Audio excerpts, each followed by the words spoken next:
Genes and genetic diseases. We briefly highlighted this at the beginning of cellular biology just to remind ourselves that the genes are our DNA within the nucleus as we are transcribing and translation getting to protein synthesis. So now we're going to take a deeper look at the genetic disease process and remind ourselves about genes. All right, remember our building codes compose of sequences of DNA located on the chromosomes in the nucleus of the cell. Each somatic cell has 46 diploid chromosomes, which are 23 pairs of chromosomes. We have 22 autosomes and 1 sex chromosome. 1 copy from mother, 1 copy from father. This is basically our human genetic architectural design. We do have inherited diseases at this level, and they are due to defects or mutations within the DNA. This is going to affect protein structure, function, and disrupt that cellular homeostasis, which we know is so important for disease prevention and not manifesting many diseases. To date, more than 2,300 human genetic traits have been identified and cataloged from the wonderful genome project that they have been working on. Remember that Gregor Mendel, the Austrian monk, is the one that discovered this initially back in the early 19th century. And remember, he did not have exposure to a lot of the technology that we do, so his contribution is quite impressive. The DNA consists of 4 nitrogenous bases, A, C, G, T. We have adenine, guanine, cytosine, and thymine. And they are commonly represented by their first letters.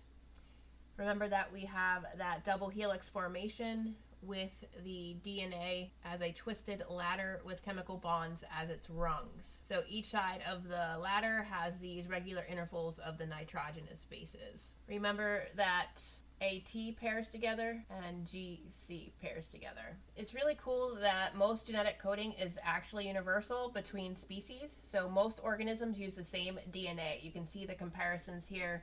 Chimps, mice, zebrafish, and dogs, and the according percentages there. 98% we are like chimps, 84% like dogs. We have 2 types of DNA. We have coding and non-coding DNA. We have 3.2 billion base pairs. Those base pairs are not coding for proteins, so we would classify that as non-coding DNA, but serve for gene expression. There's about 20 to 25,000 genes, about 1 to 1.5%, and these are the protein coding genes, and that's when it gives us our protein synthesis. Non-coding DNA is non-genetic machinery, basically aids and is used for cellular maintenance in tissues and organisms. When we take a look at it, these are composed of the introns. They provide the support such as promoter enhancer regions, non-coding regulatory mechanisms, mobile genetic elements, and special structural regions. Then we have the coding. This is our genetic DNA. It's 1 to 1.5% of the entire genome. That is what it's going to be as exons. This encodes for our proteins. This undergoes transcription to synthesize RNA, and then RNA into proteins. There is that classic structure. So we have the chromosome.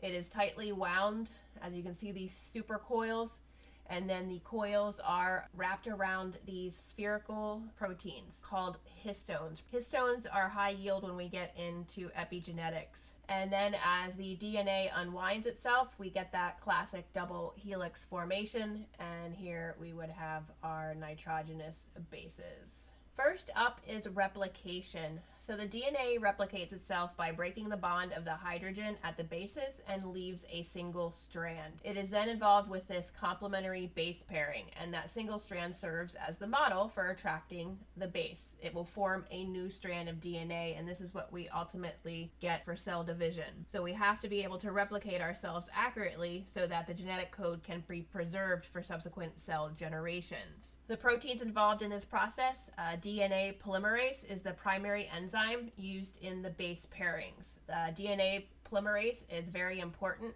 because it serves as a proofreader and will ultimately replace damaged base and DNA repair. So it's really important for that replication. It's not that simple of a process. There are multiple steps in it, but this is what I want you to be aware of. So we're going to take a look at a video, and you're just going to follow along with this as they explain to you how the unwinding and the replication goes.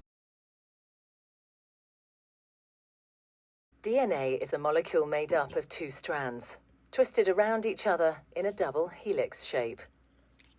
Each strand is made up of a sequence of 4 chemical bases, represented by the letters A, C, G, and T. The two strands are complementary. This means that wherever there's a T in one strand, there will be an A in the opposite strand, and wherever there's a C, there will be a G in the other strand. Each strand has a 5' end and a 3' end. The two strands run in opposite directions. This determines how each strand of DNA is replicated. The first step in DNA replication is to separate the two strands.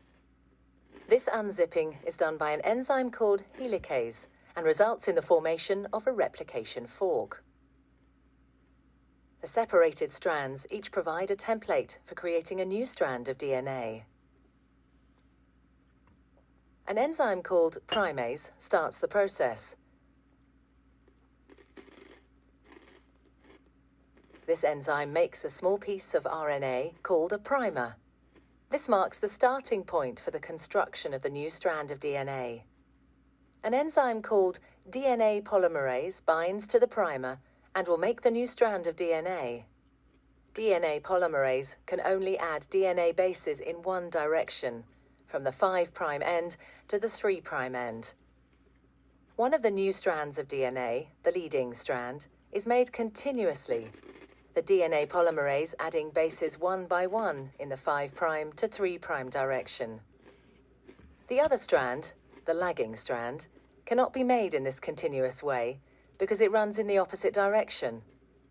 The DNA polymerase can therefore only make this strand in a series of small chunks called Okazaki fragments.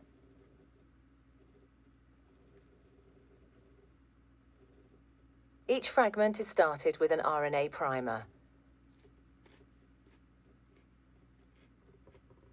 DNA polymerase then adds a short row of DNA bases in the 5' to 3' direction.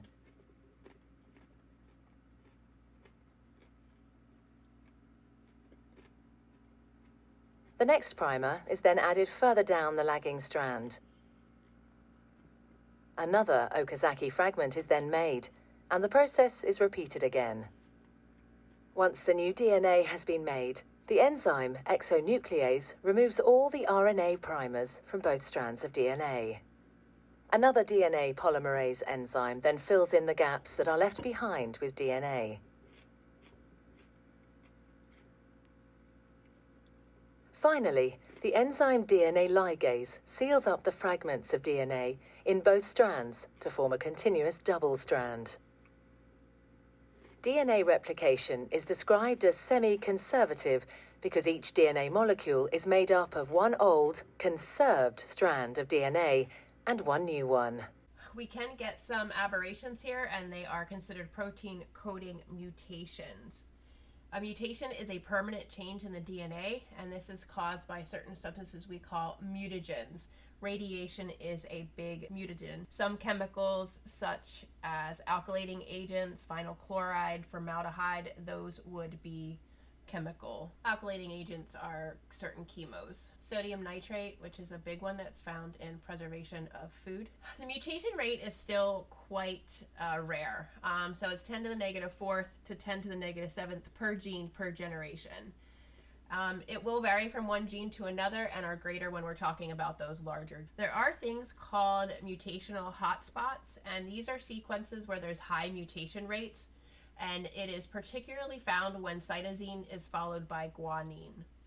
This area is actually known for a disproportionately large number of disease processes. Mutations in somatic cells do not transmit to progeny, but in the germline they will. So we have a couple different types of point mutations. We have a nonsense, a missense, a frame shift, and a silent. We have the original DNA codon, so UUA, and this corresponds to the amino acid leucine. If we get a silent mutation such as CUA, it will still code for it. So the silent mutation is a change in one base that results in no change of the amino acid sequence to the protein. And that is related to the redundancy of the genetic code, so that there is more than one codon for most amino acids. So that's a silent mutation. A frame shift mutation, so this is the big one. A frame shift mutation, this is an alteration that involves the insertion or deletion of one of the base pairs of the DNA molecule. These mutations can change the entire reading frame, okay? So it can change that whole sequence because the codons consist of those 3 base pairs. The frame shift mutation can thus greatly change amino acid sequencing and result in maybe a premature stop codon. The missense mutation, so this is when the substitution alters a single amino acid. So here is that. So it would change it from leucine to valine because we now have a G in place of the U. A nonsense mutation is when we actually get a replacement, will end up being one of the stop codons. From genes to proteins, so the DNA is formed and replicated in the cell nucleus. Protein synthesis takes place in the cytoplasm. Remember our rough endoplasmic reticulum, and this you basically can kind of draw a line, and this other stuff is going on in the nucleus. Protein formation involves 2 basic processes: transcription and translation. So RNA is synthesized from DNA by messenger RNA. Transcription is a process that this involves. The result is the formation of messenger RNA from the base sequence simplified or specified by the DNA molecule. Transcription of a gene begins with the enzyme RNA polymerase, just like we saw with DNA polymerase. The RNA polymerase binds to a promoter site on the DNA. The promoter site is a sequence of DNA that specifies the beginning of the gene. In addition to RNA polymerase, proteins called transcription factors bind to the DNA sequences and regulate the timing of transcription, as well as the specific tissues in which the genes are actively transcribing. Transcription factors will either activate or repress expression of the genes. Transcription is sometimes upregulated by the binding of nearby DNA called enhancers. The RNA polymerase pulls a portion of the DNA strand apart from one another and then allows unattached DNA bases to be exposed. One of the DNA strands then provides the template for the sequence of the messenger RNA nucleotides. The sequences of bases in the messenger RNA is thus complementary to the template strand, with the exception of the uracil instead of thymine. Then the RNA polymerase detaches from the DNA at termination sequences, and that is when it gets freed to move out of the nucleus and into the cytoplasm. After the messenger RNA has been transcribed from the DNA template, it reflects exactly the base sequence of the DNA. There is an important step in eukaryotes before the RNA leaves the nucleus, and this is called RNA splicing.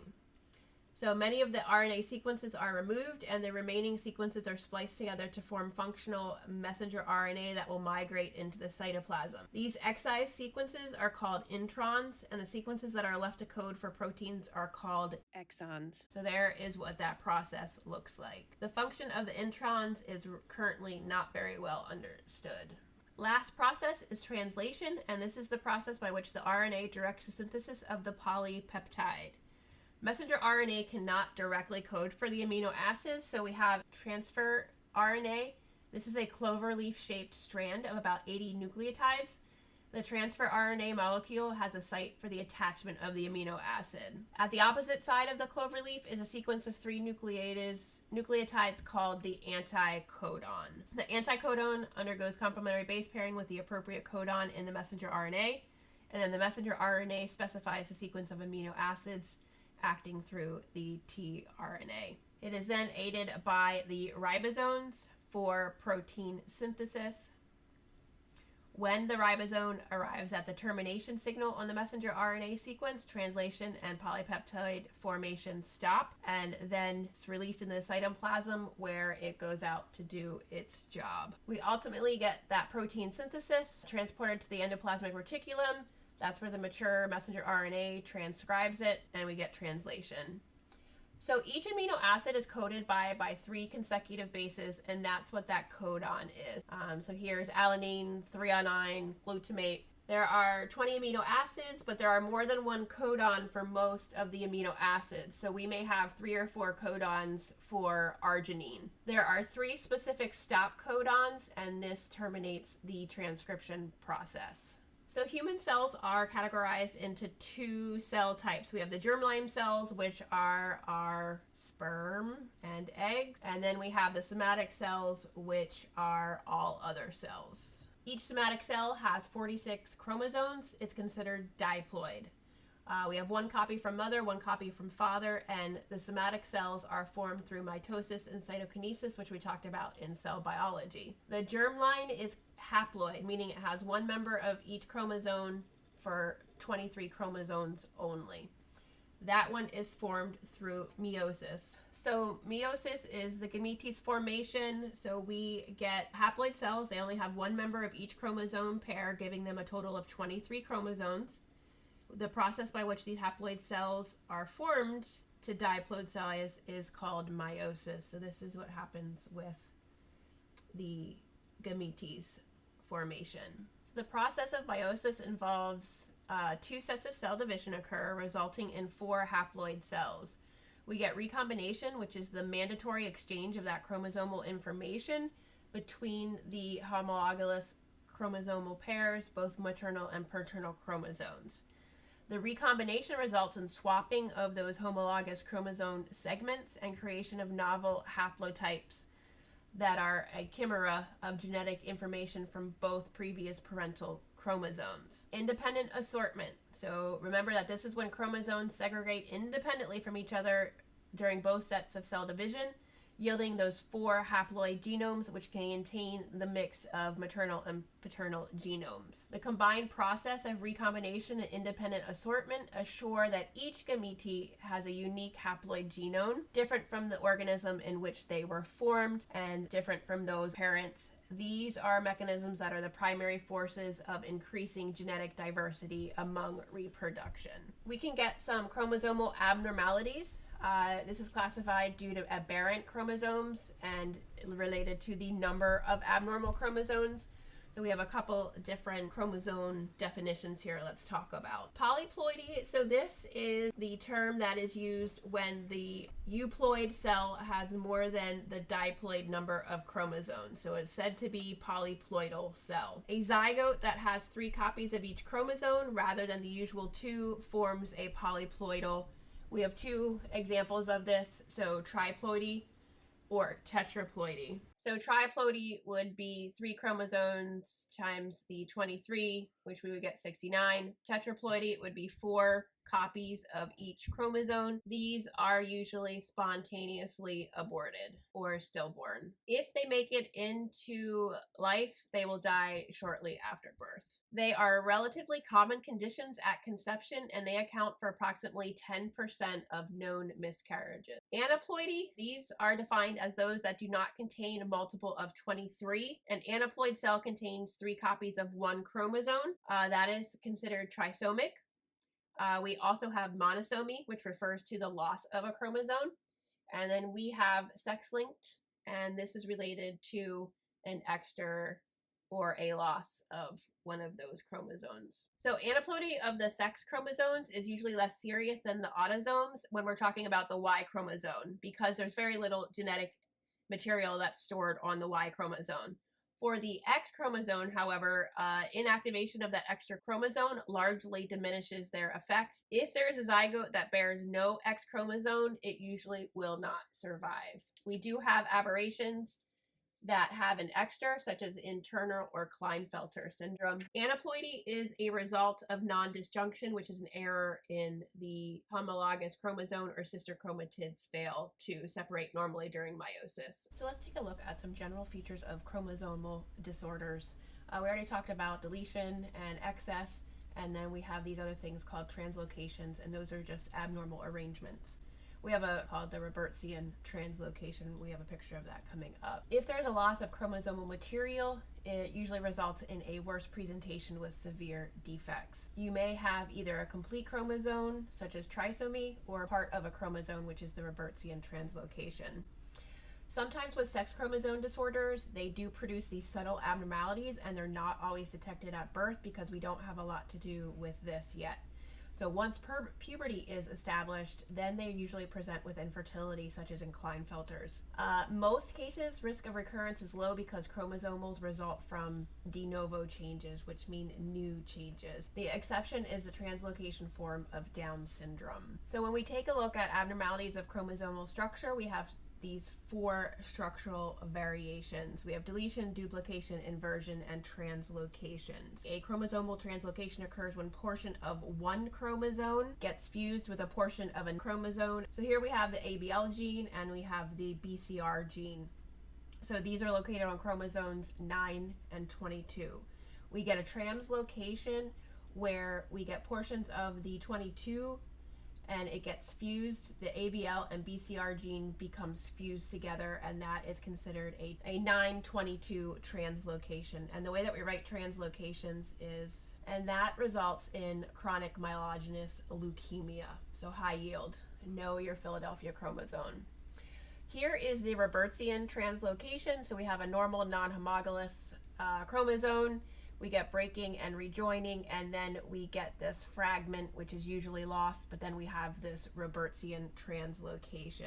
Chromosomal inversion, so this is basically when a region of the chromosome is duplicated. The chromosome is excised and resorted into a chromosome in the opposite orientation, so it is inverted. The number of copies of each gene is normal, but the change in order may affect gene regulation. Inversions of disease-causing genes interrupt transcripts and change their expression level, such as with factor VIII deficiency of hemophilia A. Duplication, so this is the chromosome is duplicated, resulting in the presence of twice as many copies of the duplicated area. We see this in Charcot-Marie Tooth disease type 1A because we have a duplication of the peripheral myelin protein 22. Last is deletions, what it sounds like, so refers to a loss of a portion of the chromosome. Typically, many genes are affected, and when these genes are affected, there may be haploid insufficiency. This may cause issues with some neuropathy, hereditary neuropathies. All of these can lead to disease processes. When we are talking about trisomy, we have 3 main ones we'll take a look at here. Edwards syndrome is trisomy 18, PATHO syndrome is trisomy 13, and then Down syndrome is trisomy 21, which is not on here. But then we also have Klinefelters, which is in the sex chromosome area, and we have double X and Y. So we're going to take a look at trisomy 18 and 13 and Down syndrome on the next slide here.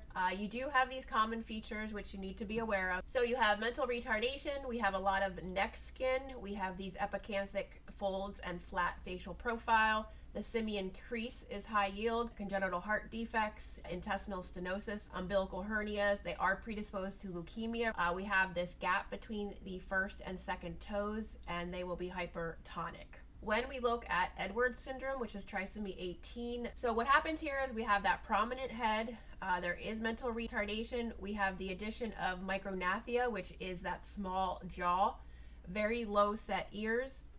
We have overlapping fingers. We have a short neck, congenital heart defects, renal malformations, limited hip abduction, and these rocker bottom feet. They're much more pronounced on the bottom. Trisomy 13, which is PATHO syndrome. Microphthalmia is when one or both of the baby's eyes are small. We have cleft lip and pallid, cardiac defects, umbilical, kidney issues, rocker bottom feet. Edwards syndrome is the second most common trisomy, secondary to Down syndrome, which is the first. Trisomy 13 is the least common. The prognosis with PATHO syndrome is generally poor, with 85% of the patients passing away before they reach 1 year of age, so less than 1 year. Edwards syndrome, the prognosis with that is there's severe intellectual disability and severe failure to thrive. 50% of these die within the first week of life, and 90% die by the first year. As we know, with Down syndrome, patients can live substantial long lives. Risk factors with developing the Down syndrome are caused by maternal age greater than 35. So let's take a look at some basic formal genetics. These are just definitions that you need to know as we move into alleles, transmission of genetic diseases, those wonderful Punnett squares. Alleles, so those are genes expressed or versions times 2. So on each chromosome we have allele 1 and allele 2. Genotype versus phenotype. So phenotype is how the genotype is expressed by outward appearance. Genotype is the given locus on the gene. Dominance and recessive. Dominant, one of the traits dominate the other, such as brown eyes dominate blue eyes. Recessive effects are hidden. The trait is basically dominated. Carrier, the patient has a disease-causing allele but is phenotypically normal. Codominance heterozygote is distinguishable from both homozygotes. A heterozygous genotype is big A, little a, different version type from each parent. Heterozygous, big A, little a. Homozygous genotype is the same version type from each parent, could be dominant, could be recessive. Remember, we have those Punnett squares, and then you have a 1 in 4 of having the recessive traits. We would have basically 3 ways of getting the dominant traits, because if we have a heterozygous big A, little a, it will always be dominated. Every gene, you can have 2 same alleles, or you can have 2 different alleles. There is a synopsis of that recessive allele will only produce a phenotype is there no dominant allele present, and that's what goes back to here. So the only one that will give us blue eyes is both recessive genes have been transmitted to the fetus. So now let's look at transmission of genetic diseases. We have modes of inheritance, and that is the pattern in which the disease is inherited.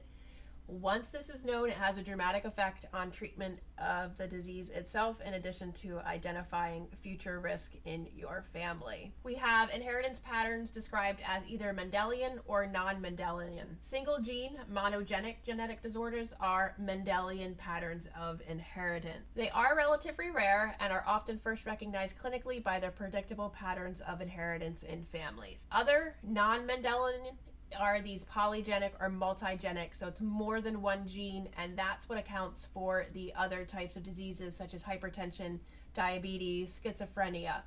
And we're going to go into both of these. All right, so the important aspect of genetic disease is this Mendelian genetics mode of inheritance. So remember, Mendel, who formulated 2 basic laws of inheritance. We have the principle of segregation and the principle of independent assortment. We have 4 major modes of inheritance that are classified as Mendelian genetics: autosomal dominant, autosomal recessive, X-linked dominant, X-linked recessive. Principle of segregation states that homologous genes separate from one another during reproduction, and that each reproductive cell carries only one of the homologous genes. Principle of independent assortment. This states that hereditary transmission of one gene has no effect on the transmission of another. Okay, so a couple things that we need to know before we get into autosomal dominant and autosomal recessive is recurrence risk in situations affecting Mendelian inheritance. So an important tool in analysis of the modes of inheritance is the pedigree chart. This is just how they are going to trace the family history and see exactly if there is a genetic carrier and a genetic expression of disease.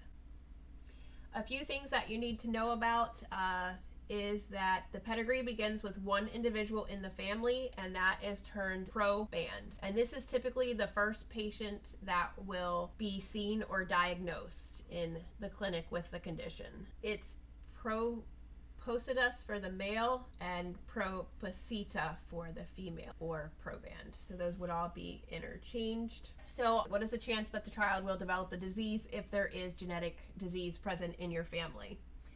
A very important concept is that each birth is an independent event. So if you have one child that did not present with the disease, there is still a 1 in 0.4 chance or a 50-50% chance when we're talking about autosomal dominant, autosomal recessive. It doesn't change it that you already had one child without the disease. That does not change the risk factor. You go back to that Punnett square and it still is the same 1 in 4 or 1 in 2 chances that you will have the genetic disease present itself. So each independent event is much like a coin toss. There are other things that we have to take into consideration when we're talking about Mendelian inheritance, and that is penetrance and expressivity. Penetrance of a trait is the percentage of the individuals with a specific genotype who will also exhibit the expected phenotype. So we have the genetic allele, the genotype, and then we have the outward expression of the disease, which is the phenotype. If there's incomplete penetrance, it means that the individuals who have the disease-causing allele may not exhibit the disease phenotype at all, even though the allele and the associated disease may be transmitted to the next generation.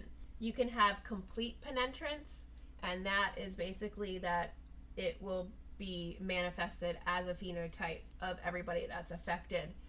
Complete penetrance is rare, and the big one with that is Huntington's, and that is autosomal dominant with complete penetrance. There is also a key feature with Huntington's to manifest this age-dependent transmission.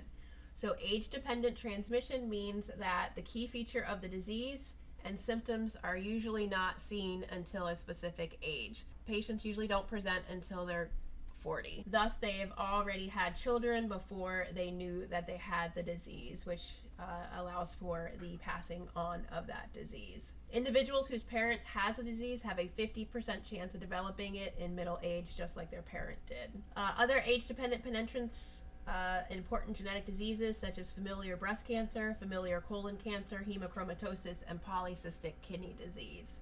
There is another thing called expressivity, and this is the extent of the variation in the phenotypical expression with a particular genotype. So expressivity, the expression of the disease is variable, even though the penetrance may be complete, but the severity of the disease varies greatly. So you basically could have a parent with a mild expression of disease, so mild that the individual is not aware of it, and then they transmit the gene to a child who can exhibit a severe expression of the disease. An example of this would be a base substitution resulting in a single amino acid change, a missense mutation, usually produces a mild form of a clotting disorder, hemophilia A. If it's replaced by a nonsense mutation, which produces a stop codon, then it actually presents with a severe form of hemophilia A. Mosaicism, this is when a person has 2 or more genetically different sets of cells in the body. This is something like, we normally have those 46 chromosomes grouped into 23 pairs. A person with mosaicism may have some cells in his or her body that has 46 chromosomes, but then other cells may have 47 chromosomes, and that can lead to some health issues. All right, so let's take a look at autosomal dominant, single mutation in one copy of the gene on an autosomal chromosome. So chromosomes 1 through 22, heterozygous for a disease mutation. Both sexes will exhibit the trait equally. There's no predilection for male over female. There is no skipping of generations. You have a 50-50 chance that you're going to pass it on. Here is affected son, affected daughter, unaffected, unaffected. So you have a 2 out of 4 chance, which equals 50%. Recurrence risk is given with single gene confidence of 50% autosomal dominant. So let's take a look at autosomal recessive. In most cases of recessive disease, both parents are affected individuals, are heterozygous carriers. So 1 copy normal, 1 copy mutated. On average, 1/4 of their offspring will be normal homozygotes, 1/2 will be phenotypically normal carrier heterozygotes, and 1/4 will be homozygotes with the disease. The recurrence risk for the offspring of the carrier parents is 25%. So we have 3 unaffected, 2 are carriers, 1 is completely unaffected, and then we have an affected. So we have 1 out of 4, giving it a 25% risk. Both males and females will be equally affected. Consanguinity is sometimes present. And remember that consanguinity is basically marriage between related individuals, often producing children with recessive diseases because they're more related. The disease will usually be seen in the siblings, not in the parents. And this recurrence rate is a single gene given with confidence of 25%. When we talk about X-linked, so these are traits that are passed on either the X or Y chromosome. We only talk about X-linked because there are not very many mutations known to be linked to the Y chromosome. The Y chromosome only contains a few dozen genes, so most X-linked traits are located on the X chromosome, are said to be X-linked. There is one exception to that rule, and that's the Fragile X syndrome, which is considered to be X-linked dominant with incomplete penetrance. They are relatively rare. So females receive 2 X chromosomes, one from the father, one from the mother. So they can be homozygous for a disease allele at the given locus, homozygous for a normal allele at the locus, or heterozygous. Males, because they only have 1 X chromosome, would be higher inheritance because they're inheriting a recessive disease on their only X chromosome. So X-linked dominant, because of it's going to manifest, it will be on both sexes, but more severe in males due to the absence of a normal X chromosome. If it's X-linked recessive, this is the most common method. It is most prevalent in males as well because they only carry that X chromosome and rely on that chromosome to be functioning. So even if it's recessive, they're going to get it. The female would only express the phenotype if they were homogeneous, meaning that it was expressed on both X chromosomes from mother and father. When we talk about non-Mendelian inheritance, we're talking about complex multigenic disorders. So we will have multifactorial or polygenic disorders caused by an interaction of genetic variants and environmental factors. And these are multiple genes. And they basically believe that these polymorphisms are co-inherited, and the hypothesis is that it has low penetrance, but then we have some environmental factors thrown in on it and will aid in the presentation of the disease. An example is type 1 diabetes has 20 to 30 genes implicated. 6 to 7 of them are more important. And then only these few alleles, HLA, human leukocyte antigen alleles, contribute to greater than 50% risk. So that's just kind of an idea that we have many genes implicated. There are a few that are more important than the others. A couple things that you need to know moving forward related to disease populations and how we talk and how we get our incidence rates, prevalence, relative risk when we're talking about polygenic risk. The incident rates is the number of new cases of a disease reported during a specific period. Typically, it's usually about 1 year. The prevalence rate, in contrast, is the proportion of the population affected by a disease at a specific point in time. Prevalence is thereby determined by both the incident rate and the length of survival period of affected individuals. So then we take a look at relative risk, and this is the evaluation of a theory of risk factors influencing disease. So there was this classic example of smoking. So 40,000 British physicians tried to determine the relationship between smoking causing cancer. So that equaled 24-fold risk of causing cancer. So when we look at basic models of multifactorial inheritance, we're talking about polygenic multifactorial. Polygenic meaning many genes. And then the environmental factors are believed to cause variation in the expression of these traits, which is the multifactorial trait. So this is just a nice little schematic to kind of show you the relationship of genetics. So here we have those, they're 100% genetic, and that's what we talked about with autosomal dominant, autosomal recessive. Then when we get down here, we're talking about things that are more environmental. A lot of these are going to then start progressing down into have more environmental impact. With the multifactorial inheritance, we also must meet threshold of liability. This is the liability threshold model. And that basically states for the gene variation to be expressed, it must pass threshold level. Those that fall below the normal bell curve distribution, therefore, are outliers and then expressed. Examples of this would include pyloric stenosis, autism, and congenital malformations. When we talk about recurrence risks and transmission patterns for the multifactorial polygenic diseases, we talk about empiric risks, and that is The risk is based on direct observation of data.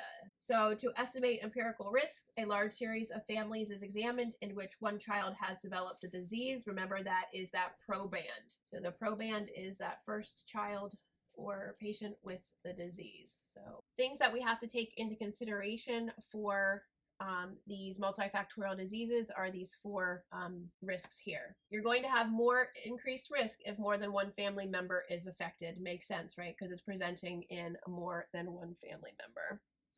If the expression in the proband is severe, the risk is higher. There is more of a recurrence risk if it's higher in the proband of the less commonly affected gender. So we talk about epidemiology, and this is where a lot of this comes into play.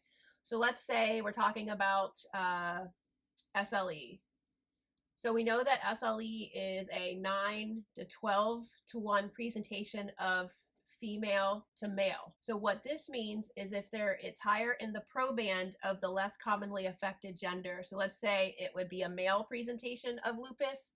The risk for subsequent generations is higher. The recurrence risk is less severe if it's in remotely related relatives. We're talking about intermediate family. So mom, dads, brothers, sisters, and then grandparents. It does tend not to be an absolute rule for multifactorial traits, but it does seem to follow this prediction of these four rules. Twin studies are very important when we're taking a look at environmental factors because monozygotic twins are natural clones of each other. So if there's any differences between them, that is caused by an environmental related gene expression. For most genetic diseases, it is now possible to test directly for the disease-causing mutation, often by sequencing of the germline DNA and family members. Genetic testing is now routinely used to confirm diagnosis of a genetic disease, to identify carriers of recessive diseases, and to pre-symptomatically identify individuals who are at risk for inheriting a disease with delayed age of onset, such as autosomal dominant breast or colon cancer, Huntington disease, and many others. The other way is we are now looking at pharmacogenetic testing. So this is going to be used as we have certain genetic loci that actually alter the drug response. When we get into pharmacology, we'll be talking about this a little bit more inclusively. But a lot of drugs, Coumadin is one of them. Some patients do not metabolize Coumadin appropriately and therefore do not become therapeutic on it. So it helps in guiding therapeutic decisions, including drug dosing and the likelihood of response. We are using this a lot for chemotherapy as well. Epigenetic marks and modifications are essential to the fundamental processes of human development. This includes differentiation of embryonic stem cells into specific cell types, or the inactivation of one of the two X chromosomes. We can have some imprinting issues. There are a variety of diseases that result from abnormal epigenetic states. So we're going to take a look at the features of epigenetics and then just talk briefly about some of the disease processes that are evident from these epigenetic changes. So epigenetics is the study of how our behaviors and the environment can cause changes in the way that our genes work, such as what you eat, how physically active you are, and epigenetics is the study of how that is going to impact your genetic expression. So we have three areas of focus. They are DNA methylation, histone modification, microribonucleic acids. So there's that classic picture again. So we have the chromatin, unwind it, and then we have these histones. So the histones are those spherical proteins. So then as the histones, as the genetic material is unwrapped, then we end up getting that classic DNA structure. So DNA methylation, so this is the addition of a methyl group to the DNA strand. It can cause chromatin condensation and transcriptional silencing. It is regulated by methyltransferases, demethylating enzymes, and binding proteins. We are basically adding a chemical group to the DNA, and typically this group is added at specific places on the DNA. It is sometimes blocking proteins that will attach to the DNA to read the gene. The chemical group can be removed through a process called demethylation. Typically, methylation turns genes off and demethylation turns them on. Histones, so the DNA wraps around proteins called histones. DNA is usually wrapped tightly around histones, and then that cannot be processed by proteins that are going to read the genetic material. So when the genes are wrapped around the histones, they are basically turned off. When genes are not wrapped around the histones, they are turned on. So when they're wrapped around here, they are off. When they are unraveled, they are on. Chemical groups can be added or removed from the histones and change whether those genes are unwrapped or wrapped, basically turning it on or off again. So when we take a look at histone organization, we have two types. We have the heterochromatin, which basically means that it is histochemically dense and transcriptionally inactive, meaning we cannot interpret genetically with that. If it's euchromatin, it is relaxed, and then that would be histochemically dispersed, and it would be transcriptionally active, meaning that we could get some genetic action with it. When we take at the final step in this, we have non-coding RNA, which is the microribonucleic acid. They play an important role in regulating a wide variety of cellular processes, including RNA splicing, DNA replication. The microRNAs are encoded by DNA sequences approximately 22 nucleotides long and typically reside within those introns that we talked about before, those intergenetic regions. In contrast, the DNA methylation and histone modification, both of those impact gene expression at the level of transcription. MicroRNAs typically modulate the stability and translational efficiency of messenger RNAs. So they are going to be related to the messenger RNAs. The interaction between the microRNAs and the messenger RNAs, they target degradation, and it's typically mediated by regions of partial sequence that are complementary. They also can modulate transition of and impact and impair ribosomal interaction, which is what we need for protein synthesis. So that can be altered there. The others is that they can alter the expression and regulate signaling pathways and stimulate cancer neoplasia. So they can regulate diverse signaling pathways. This is called oncomeres. And we're going to talk about more of that when we get into our next lecture, which is principles of neoplasia. So an example of this would be microRNAs have been linked to carcinogenesis because they alter the activity of oncogenes. And they also can suppress tumor suppression genes. So tumor suppression genes are what are going to suppress tumor growth. If they're turned off, then it can allow us to manifest neoplasia and ultimately a malignant disease. They also can be transcriptionally silenced by DNA methylation. So epigenetic changes happen before you are born. All your cells have the same genes, but look and act differently as you grow and develop. Epigenetics helps determine which function a cell will have, for example, whether it becomes a heart cell, nerve cell, or skin cell. So an example is your muscle cell and nerve cells have the same DNA, but they work differently. So how does that get turned? That is all by epigenetics, allowing something to be turned on or turned off based on what cell you need. It will also change throughout your life. Epigenetics at birth are not the same as your epigenetics during childhood and adulthood. So examples of epigenetic impact would be infections, cancer, nutrition during pregnancy. So a pregnant woman's environment and behavior during pregnancy, such as whether she eats healthy, can change the baby's epigenetics. Also, so let's say if they drank before while pregnant. So there is the epigenetics and cancer risks, so that methylation densities decline as the tumor progresses.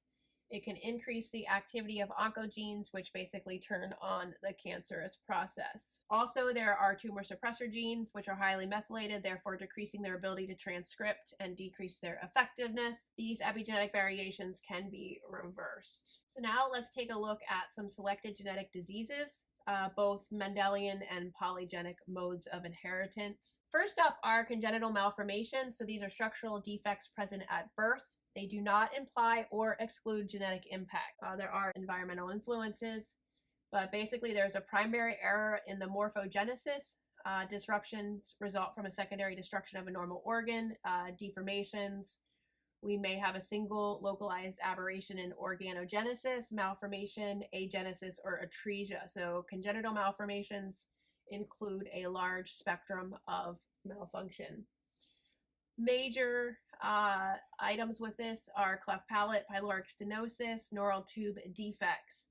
And all of these follow a multifactorial model, meaning it would be in that non-Mendelian genetic mode of inheritance. Medications that have been linked to congenital malformations are thalidomide and retinoic acid, pregnancy category X, because we know it could potentially lead to major side effects. If the mother has a rubella infection, that would also potentially lead to some malformations. When we're talking about chronic health problems related genetics, so this again is multifactorial, polygenic. And we're not going to talk about these here because we'll talk about them when we get into the disease systems that they're within. But this is just to show you how many problems are related to multiple genes, throw some environmental stuff in there as well, and we can get any one of these presentations. So let's take a look at the single gene Mendelian inheritance. Marfan syndrome. So Marfan syndrome is actually pretty rare. It's an uncommon autosomal dominant inherited disorder of connective tissue. So what happens with this genetic etiology, which is a mutation in the fibrillin 1 gene on chromosome 15, loss of elastic tissue resulting in musculoskeletal deformities, lens subluxation, aortic dissection, and root aneurysms. So basically this mutation is going to lead to the instability and decreased elastic properties of connective tissues. There's a really cool website called calgaryguide.com. They have basically made all of these pathogenesis and clinical findings flow sheets. I love them. I think they are high yield. You do not need to memorize them. It just kind of gives you the flow of it, and ultimately this is kind of what we're looking at when we're talking about ways of pathogenesis. So here is them extrapolating the key points, and then how do we get our signs and symptoms, and this is really what the process by which those patho-breathing are working through. They have it color-coded, which I think is really awesome. But to really understand pathogenesis and why signs and symptoms present themselves, this is the best way to do it. So here we have that inherited gene mutation. Basically, the fibrillin 1 is aberrant or reduced. We have inability of it to sequester and activate tissue growth factor beta 1. We have increased tissue growth factor beta 1 signaling, which results in this process. Increased cellular cascades, production of growth factors in the endocardium, cell proliferation and apoptosis suppression, mitral valve leaflets, change in valvular architecture leads to mitral prolapse or mitral regurgitation. Here, when we get over into the abnormalities of the connective tissue, it shows you exactly how it's going to manifest and how we get there. All right, the clinical presentation: extremely tall stature, very wide arm span, high pubic bone, high arch palate, arachnodactyly, which is long, slender fingers, and then it's confirmed by the positive thumb and wrist sign. The positive thumb sign is when the patient bends the thumb forward into the palm of the hand. When it covers it with the fingers, that the tip of the thumb protrudes beyond the palm. So the positive wrist sign is that the distal phalanges of the first and fifth digits of the hand overlap when they are around the wrist, indicating that the fingers are long and slender and longer than normal size. Other things that they may have are pectus evacuatum or carinatum, and that is that funnel chest or pigeon breast chest. Some scoliosis, flat feet. You have to do a whole bunch of workup with these because of the cardiac issues. It is paramount in many, many areas, so it needs to be evaluated, and that's where we get that aortic dissection, valve issues, lens subluxation, cataracts, glaucomas, retinal detachment, and that's why you would be getting the slit lamp. So this is related to the cardiac issues. This is going to be related to the eye changes that happen, including retinal detachment. Other things, the aorta, so we would want to get an ultrasound of the abdominal, chest x-ray, and then you would be doing some genetic testing here for this patient. Another genetic disease is familial hypercholesterolemia. So this is a common genetic disease by mutation of one or more of the genes critical for LDL catabolism. The phenotype is characterized by extremely elevated LDL numbers. This is one of the most common Mendelian disorders, 1 in 500 of the general population. So they will have familiar hypercholesterolemia in one of two ways. It will be DNA-based mutation of the LDL PCSK9 or APOB gene. So normally we say familiar hypercholesterolemia is LDLs greater than 190, are kind of tipping us into that. Is there a familiar component? The other thing, is there a first degree relative with LDLs greater than 190 or a history of premature coronary heart disease? So what happens with this is there's a loss of function and a mutation in the gene that codes for the LDL receptor.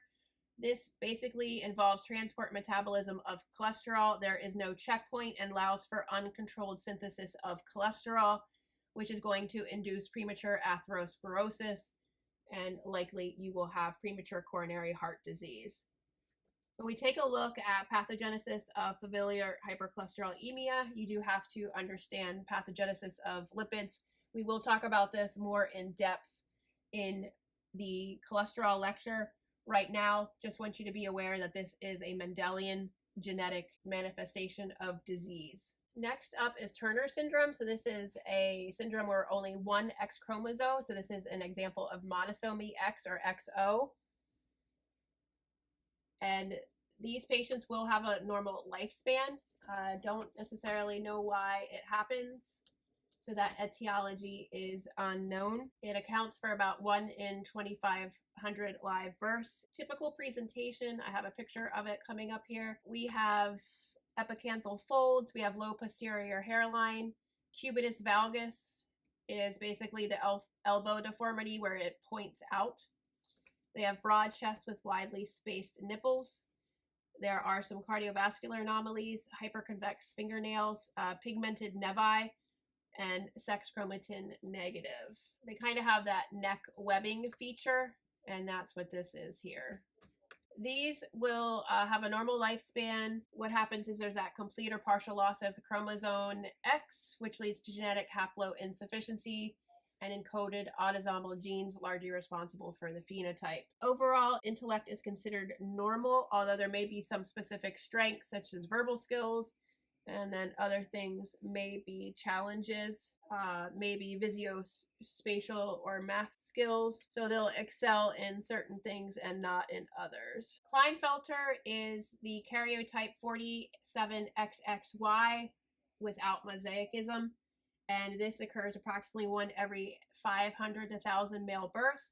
And this is related to a genotype anomaly. So there is an extra X chromosome in an XY male, and approximately 80 to 90% will have the 47XXY phenotype. The extra X chromosome is due to a maternal or paternal meiotic non-disjunction. The X chromosome, there can be a mosaicism with this, and that may produce 47XXY/46XY. The mosaic presentation is due to post-fertilization of mitotic non-disjunction during early feeder development. So most of these guys are going to present later when we're talking about infertility. And it is the most common cause of male infertility is Klinefelter syndrome. They will potentially have cognitive and behavioral issues, microorchidism, and gynecomastia. This is related to advanced maternal age and can either come from mother or father as the extra chromosome. So these guys are going to be diagnosed in adolescence, adult, wanting fertility. They have a classic feature too, so they are going to be tall, they'll have poor muscle tone, reduced secondary sexual characteristics, they will have male breasts because they have that extra X chromosome. They will have small testes and infertility that's related to that microorchism. Lower IQ than siblings. There may be learning and developmental disabilities. Personality disorders and behavior problems are also common in Klinefelter syndromes. So disease is altered by genetic imprinting. So this is what we were talking about with the epigenetics. The result is a genetically silent gene from either a mother or a father, and therefore only one is active and it is stated as imprinted. When it is imprinted, it is noted to be heavily methylated. So that is where it comes with epigenetics. Well-known example is Prader-Willi and Angelman syndrome. So if Prader-Willi syndrome, its deletion is inherited from the father. If it's Angelman syndrome, the deletion is inherited from the mother. Both of these are complex genetic conditions that affect many parts of the body, and we have a picture of it here. So here we have that chromosome region 15q11 through 13. If it comes from the maternal side, you will have Prader-Willi. If it's the paternal side, we will have Angelman syndrome. So Prader-Willi syndrome has features that are short stature, hypotonia, small hands and feet, and they would have mild to moderate intellectual disability. The same deletion, if inherited from the mother, manifests Angelman syndrome, which is characterized by severe intellectual disability, seizures, ataxic gait. All right, so that is pretty much it for the selected genetic diseases. There are obviously a lot more, but these will be the ones that you need to focus in on.